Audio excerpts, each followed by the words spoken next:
Niya si Christy Tuto. Hello, Christy Tuto. Familiar to. Parang naka-join na po ito dati, no? Christy Tuto. Hello? Christy Tuto. Open nyo po yung camera, sir. Christy Tuto.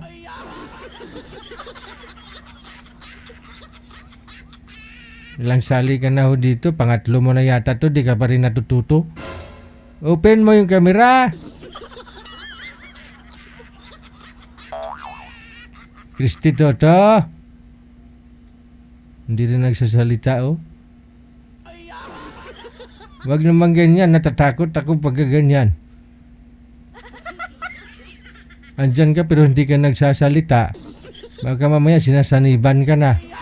Ayan na, nagpakita na. Ba't kasi hindi ka nagpapakita? Ano may paglingkod ko sa'yo, Christy Tuto? Sinubukan ko lang sir kung paano sumali din eh. Malay natin kung pala rin. First time mo po ito? Yes po, yes po. Ibang Christy Tuto din pala yun ng line up dati. Ilang taon na ho kayo, sir? 40 po sir, 40. 40? Oh, ba't naka-sunglass ka gabi naman? Ay, tapos ko lang sir maggawa ng report. Nagsasunglass kayo. Sige. No? Hindi naman po reading glass. Reading glass po sir. Nakatapat ka lang sa ilaw kaya madilim mata mo. Reading glass. Reading glass po, okay. Hiwalay po kayo sa asawa. Balo po, biyudo, 7 years na. 7 years. Ilan po anak? 2. Saan ka po ngayon? Dini po sa Occidental Mindoro. Occidental Mindoro, no? Manager, may bibigay ka po ba dito kay sir? 40, pag wala, babati ka lang sir. Babati ka na lang. O sige, nagbago na isip. O shout out na, dali. Kung mayroon po, mas better. Oo. O sige, greet ka po muna, sir. Okay, magandang gabi sa lahat natin pong mga tagapagsubaybay at tagapanood ng ating pong programang Wanted Sweetheart.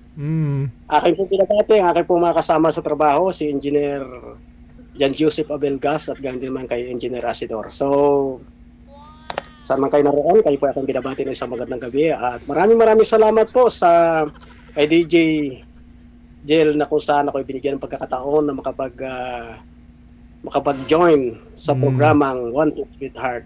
Sige. So, maraming salamat DJ sa iyong pagpaunlak at kung mayroon po kayong maibibigay sa akin ay... Diyan sa comment section, sir, tingnan nyo po yung comment section, ha?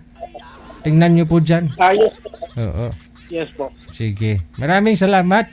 Thank you. Pwede pa bang... Ha? Okay, sir. Okay. Nung nakaraang araw po, ay dapat ako'y naka-join din eh. Tinawagan po ako ng manager dahil doon sa taga Nueva Ecija na nakuha ni kaso gumagawa ko ng report noon kaya hindi ako pagtawag sa akin hindi ko nasagot agad. Better luck next time. Sir, pa-line up na lang po kayo pag free time mo, ha? Okay. Kanina pa po ako nagpa-line up. Sige. So maraming salamat DJ. Thank you. Salamat. Okay. Yan. Naila-line up kayo pero kayo ang hindi available. Yan po isa kong halimbawa kanina, no? Sabi ko, nagpa-line up ka, meron na sana, tapos di ka naman na online o may ginagawa ka. Ibibigay po namin ho yan sa iba.